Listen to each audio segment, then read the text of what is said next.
가격 변수 움직임에 주목하라.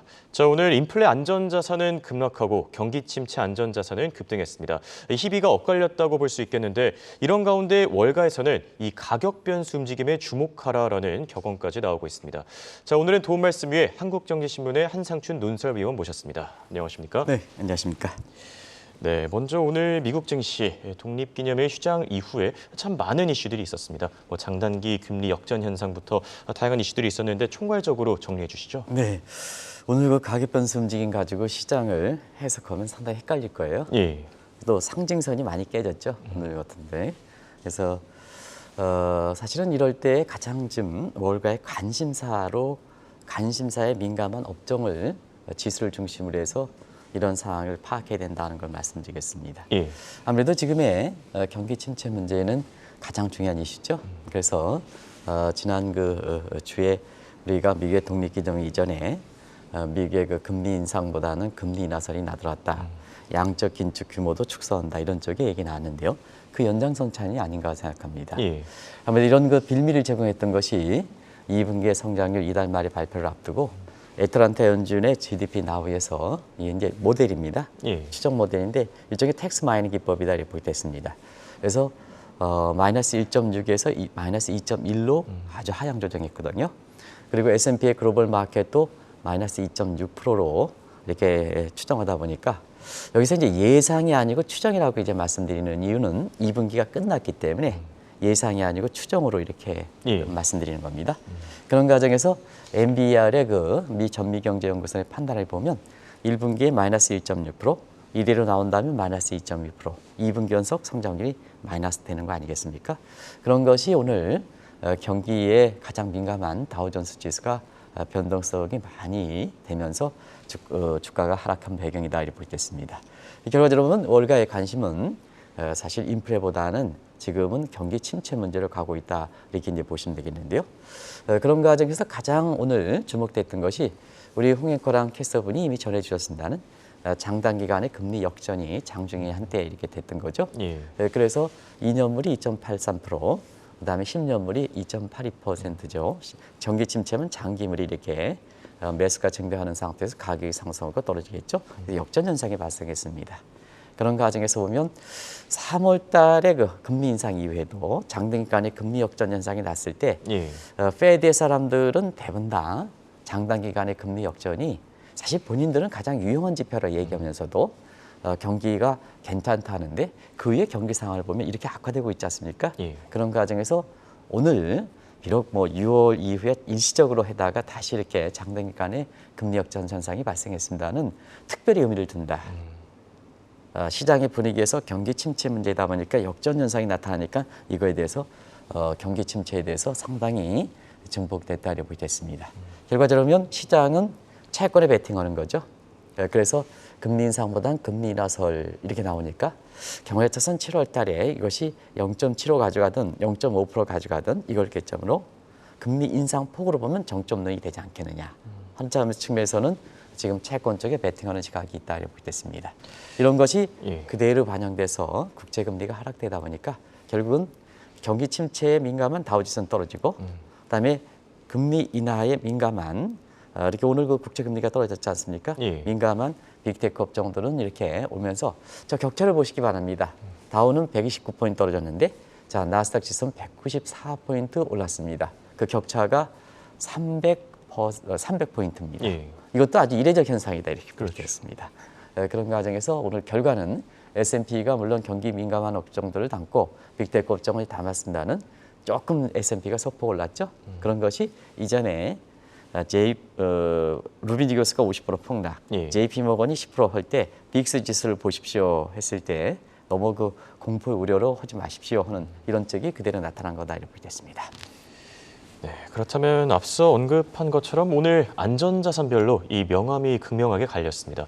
가장 눈여겨볼 만한 게 이 국제 금 가격. 지금 1,800달러 아래로 떨어지지 않았습니까? 네, 사실은 그 안전자산이 뭘까 하는 것을 정의를 한번 다시 내려보겠습니다. 가장 기본적인 안전자산에 해당되는 것은 인플레 해칭 자산, 이게 보통 인플레 안전자산이라 그러죠. 그렇죠. 대부분 다 지금 인플레가 됐을 때 인플레 안정자산을 얘기할 겁니다. 그리고 경기 침체 방어하는 주, 방어난 자산을 그것은 경기의 안전자산이다. 이 두 가지로 분류한다 이렇게 됐습니다. 그러면 이제 시청자분도 인플레 안정자산은 다들 알고 계시죠? 실물자산이다. 금, 디지털금이라는 비트코인과 같은 가상화폐. 이게 이제 은행 PB를 중심으로 해서 올해 그 인플레 문제가 불거졌을 때 여기에 대해서 이걸 투자해라. 뭐 신문에는 아주 도배를 쳤죠, 이게. 그런데 아마 한국경제 그 TV를 통해서는 사지 마십시오. 이렇게 이제 말씀드렸는데요. 이게 이제 인플레 안전자산의 대표적인 거고요. 경기 침체 안전자산은 미국 국채입니다. 그리고 종전 같은 경우는 일본의 엔화입니다. 예. 그러면 이제 달러는 안전자산이냐 뭐냐 이건 이제 나중에 말씀드리겠습니다. 그런 과정에서 사실 이렇게 분류하고 있는데요. 지금은 월가의 관심이 인플레이에서 경기 침체를 가니까 경기 침체와 관련된 안전자산은 올라가고 그다음에 인플레 관련된 안전자산은 떨어졌다 이렇게 보겠습니다. 그것이 오늘 가격 변수의 아주 핵심 포인트다. 그러면 앞서 말씀드린 같이 인플레 안정자산의 대표적인 게 뭘까? 그게 금이죠. 예. 금이죠. 아마 인플레 관련해서 가장 많이 추천했던 것이 금일 겁니다. 잠시 그 동향을 보면 지난 3월 8일 날 국제 금값이 온스당 2,043달러였습니다. 지금 몇 개월 지났습니까? 한 3개월 조금 지났죠? 4개월 지났네요. 7월 5일 날 오늘 국제 금값이 1,766달러. 놀라지 마시기 바랍니다. 숫자 차고 아닙니다. 그래서 아마 이거 좀 더 떨어져서 아마 1,765달러 이렇게 될 겁니다. 예. 제가 그 원고를 만들었을 때 새벽 3시였었는데요. 그게 1,766달러인데 장마감은 1,765 뭐 4 이렇게 됐을 겁니다. 예. 어쨌든 많이 들어갔다. 그리고 디지털 금이라 하는 비트코인 가격도 여전히 불안하죠. 오늘도 뭐 장중 내내 사실 2만 달러 붕괴되다가 장마판에 마감 지수만 2만 달러 회복한 상태거든요. 어찌됐든 이것이 6만 5천 달러 여기 나오죠. 전부 이렇게 전부 장중 내내 전부 2만 달러 선을 전부 떨어졌었습니다. 근데 장마판에 저렇게 조금 올라간 수준이거든요.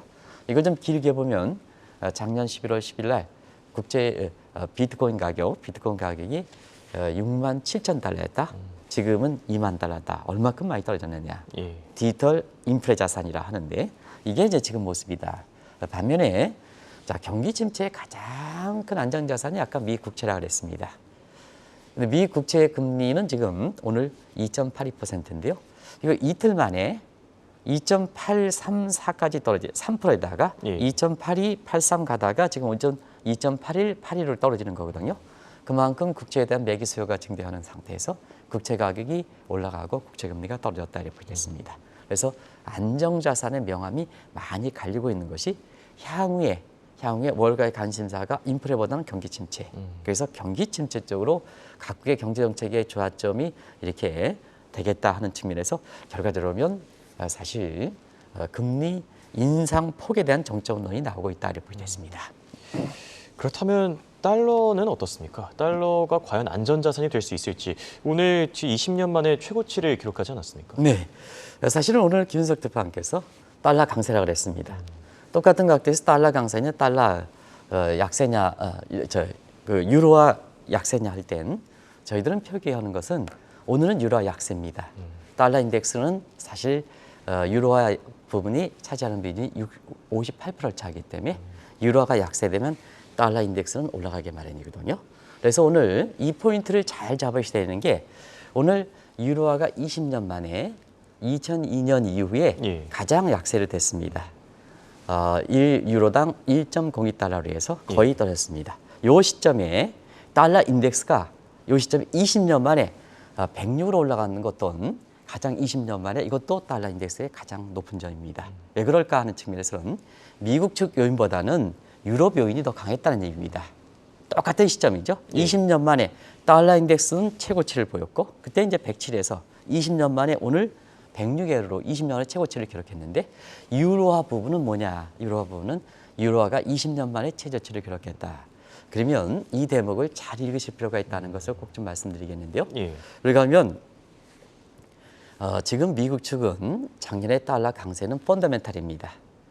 미국 경제 작년에 좋았죠. 그래서 미국의 요인에서 제공됐던 측면이라 이렇게 한다면 사실 달러 강세가 계속해서 지속될 수 있는 소지거든요. 그래서 작년에는 미국 경제 좋았고 올해는 뭐냐? 올해 미국 측 요인이 마스 요인이죠. 금리를 올리겠다는 정책 금리 올리. 그래서 뭐냐? 0.25, 0.5%, 0.75% 가죠. 근데 오늘의 달러 인덱스가 저렇게 20년 만에 최고치를 기록한 것은 유럽 쪽이 지금 독일 경제가 안 좋고 독일이 무역 수지 흑자의 대명사인데요. 지금 무역의 적자를 기록하고 있습니다. 예. 물론 이제 여기에 따라서는 러시아 유로 간에 러시아가 우크라이나 간의 전쟁에 따라서 가스트롬이라든가 이런 게 가스 공급이 안 되다 보니까 결과적으로 중국을 통해서 러시아산을 밀 수입할 만큼 독일이 굉장히 지금 상황이 안 좋은 상태거든요. 그런 과정에서 무역 적자, 경상수지 흑자의 대국이다 하는 독일이 이렇게 사실 경상수지 적자가 돌아서다 보니까 유럽의 맹주 역할 했던 독일 경제가 흔들리다 보니까 유로가 약세가 되고 거기에 따라서 58%를 차지하는 달러가 이렇게 인덱스가 20년 만에 최고치를 기록하는 거다. 이 성격은 분명히 명확하게 이어질 필요가 있다는 걸 말씀드리겠습니다. 예. 달러와 관련된 내용들도 짚어주셨고요. 네. 또 하나 궁금한 점이 이 엔화 가치입니다. 오늘은 뭐 소폭 오르긴 했지만 그동안 끊없이 추락하지 않았습니까? 네, 사실은 앞서 말씀드린 같이 경기가 이렇게 안절 때 안전자산, 경기 안전자산을 부각되려면 예. 미 국채와 함께 엔화 자산이 가장 부각돼야 됩니다. 그렇죠. 그리고 그랬기 때문에 아마 엔화 가치가 떨어진 상황에 우리 투자자들 사이에서는 상당 부분이 엔화의 강세될 거를 생각해서 엔화에 베팅했던 시각들이 지금 많았습니다. 근데 오늘은 보면 경기 침체에 대한 안정자산이 전 부각되는 속에 엔달러 환율이 소폭 오르긴 했지만 추세적으로 보면 오늘 사실은 장 마감 지수로 보면 어제 대비해서 소폭 오르긴 했지만 엔화 가치가 예.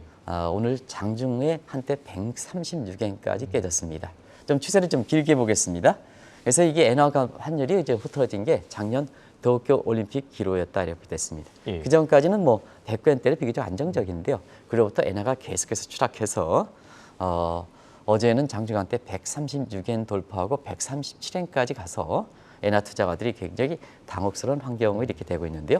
추세적으로 엔화 추락이 되다 보니까 두 가지 약도 이달 중에서는 140엔이 돌파할 것이냐 첫 번째 관심사. 그만큼 예. 엔화가 더 가치가 떨어진다는 얘기죠. 그리고 또 한 가지는 시청자분이 궁금한 사항은 과거에는 일본 경제가 안 좋았을 때 엔화가 강세가 됐는데 왜 지금은 엔화가 추락하는지 두 가지 사항이 엔화 투자자를 중심으로 해서 궁금증이 이렇게 다내는 것이 지금의 모습이다 이렇게 보겠습니다. 그렇다면 작년 8월 이후에 엔화 가치 왜 계속 추락하고 있는 겁니까? 네, 시점을 작년에 8월 이후서부터 이렇게 본 것은 예. 그때부터 엔달러 환율이 좀 올라가서 엔화 가치가 떨어지는 것은 결과적으로 도쿄 올림픽이 굉장히 아베의 야망을 갖고 여기서 추진했습니다는 경제적으로는 큰 손실을 기록했다 이렇게 예, 보겠습니다. 그렇죠. 이런 것이 일본 경제 전체적으로 경제에 대한 신뢰도를 떨어진 거다 이렇게 보겠습니다. 그리고 이제 올해 들어서는 미국이 이제 금리를 올려가는데 0.25, 0.5, 0.75까지 이렇게 회의 때마다 이렇게 올렸지 않습니까?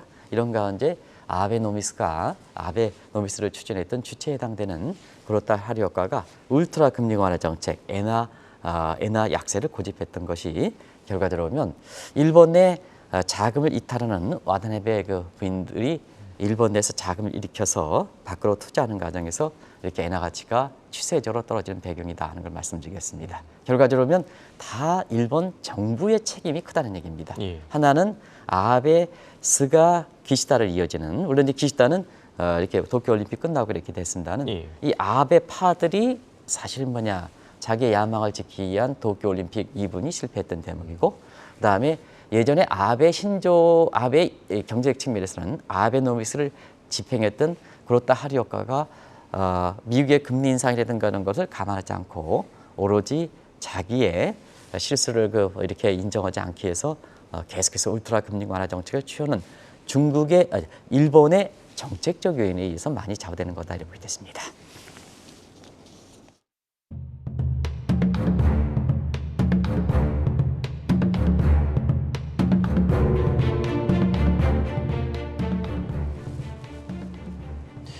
자, 반복해서 나오는 얘기지만 이 구로타 총재, 이 아베노믹스를 너무 오랫동안 고집하는 게 아닌가 이런 평가들이 참 많거든요. 네, 그것이 결과적으로 보면 그렇다 하리 효과가 이렇게 지금 추방 운동이 나오는 것도 바로 그런 측면이다 이렇게 보겠습니다. 글로벌 추세가 아베노미스가 이렇게 나온 게 2012년 정도 되거든요. 지금 10년 정도 됐지 않습니까? 그래서 지금까지 이렇게 우리 한국경제TV에 예전에 송재조 사장이 맡으셨을 때 이게 굉장히 중요하겠다 해서 이걸 설계했던 하마드 고이치 씨를 미 예일대 명예 교수인데요. 이분을 그 두 차례 걸쳐서 초빙했거든요. 예. 그런 측면에서 사실 아베노미스의 창시자가 와서 그분 한편에서는 하얏트 호텔, 한편에서는 신라 호텔에서 이제 두 차례 걸쳐서 했었는데요. 명쾌하게 본인이 설명하지 못하고 있습니다.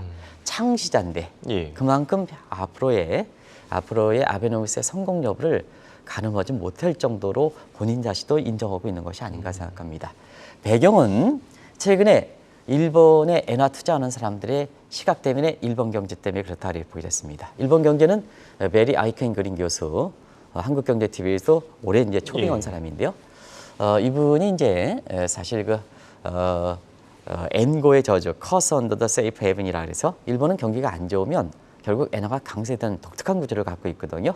엔화 투자자들도 지금 그런 것을 바탕으로 해서 했습니다. 예. 그러면 이제 일본이 사실 1902차 세계대전 6.25 뭐 이렇게 해가지고 이제 경제 폐허 됐을 때 경제를 살릴 수 있는 방안이 정책적으로 보면 이렇게 중의원과 자민당 정부가 쭉 해가서 수출 지도 정책을 취했던 거거든요. 그래서 압축 성장을 했던 대표적 국가입니다. 지금 이제 돌아가셨습니다는 조슨 교수님이 리듀스 그로스 다른 나라 100년 걸릴 것을 이렇게 40년 50년 하면 압축 승기다 해서 리듀스 그로스라는 세계적으로 좀 오늘 수학에서도 이제 이렇게 필드 화학이라 해서 이렇게 됐습니다는 사실 국제 용어 중에서는 리듀스 그로스만큼 국제적으로 통용된 조슨 이렇게 교수님이 만들으신 이거 통용되는 만큼 없는 거거든요. 그래서 한국 정도 일본식 모델을 따졌다 해서 우리나라도 리듀스 그로스 압축 성장이라는 표현을 쓰는데요.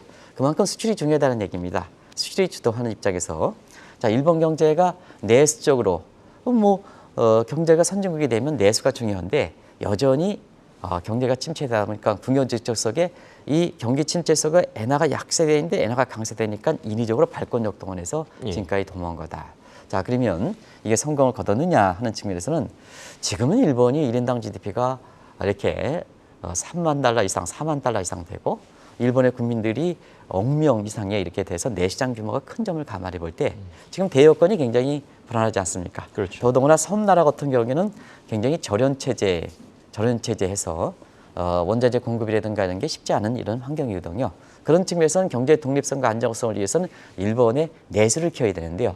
자, 엔저 추진은 어떻습니까? 엔저 추진하면 수출 지향적으로 과거에 고집하니까 엔저 내수 확대 책에선 쥐하게 되는 거죠. 결국 지금까지 10년 동안 지속됐다고 보겠습니다. 자, 그렇다면 일본 경제 왜 좀처럼 살아나지 못하는 겁니까? 결국 이제 정책이 잘못됐다는 얘기입니다.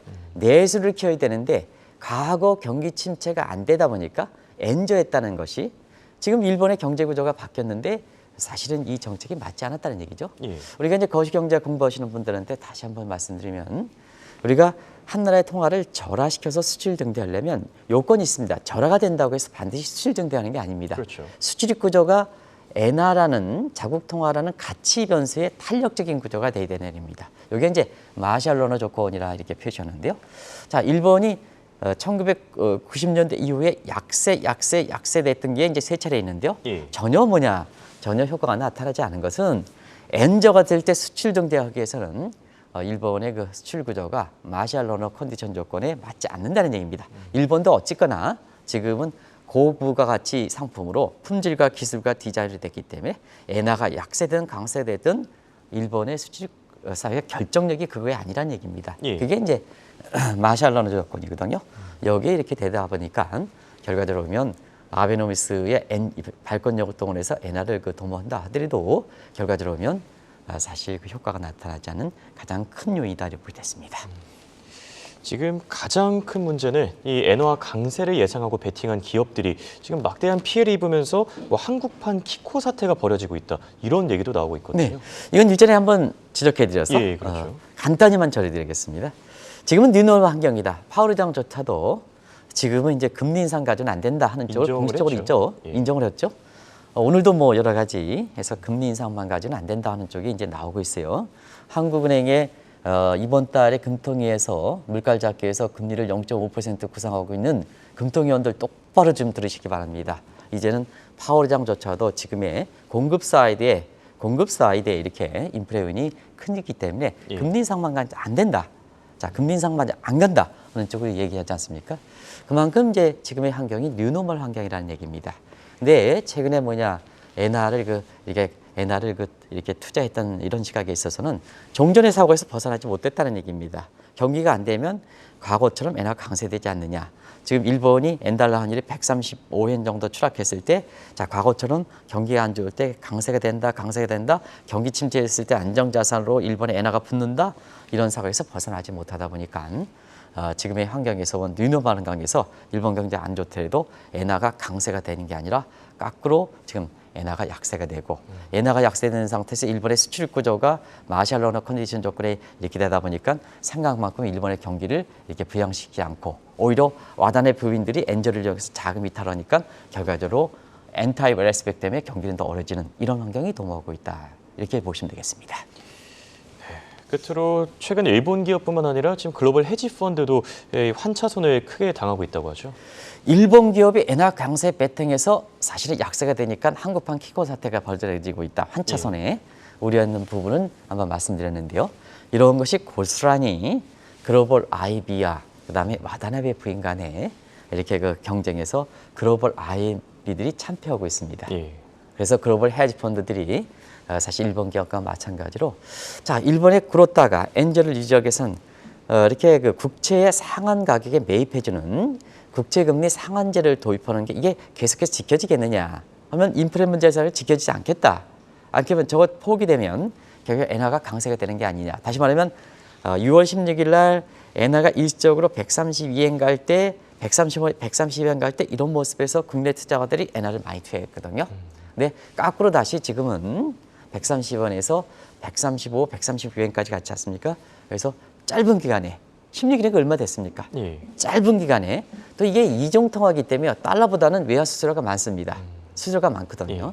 제가 뭐 500만 원어치 엔화를 한번 실수요 때문에 투기 않고 구해보니까요. 우대 수수료를 받다 하더라도 500만 원 하는데 1% 수수료를 붙이더라고요. 이건 살 때만 그러는 겁니다. 또 팔 때는 또 붙여야 됩니다. 그러니까 은행들이 지금 나쁜 거죠. 이중통화에 대해서는 수수료가 그만큼 많습니다. 그러다 보니까 짧은 순간에 엔화를 매입했던 사람이 다시 130원에서 135, 130원 가니까 수수료와 함께 굉장히 손실폭이 큰 거죠. 그런 과정에서 지금은 사실상 이런 새로운 환경이 되는 상태다 하는 이런 점을 꼭 좀 염두에 두실 필요가 있다는 걸 말씀드리겠습니다. 네, 오늘은 월가에서 최근 대두되고 있는 이 가격 변수에 대해서 체크해봤습니다. 지금까지 도움 말씀에 한국경제신문의 한상춘 논설위원이었습니다. 감사합니다. 네, 고맙습니다.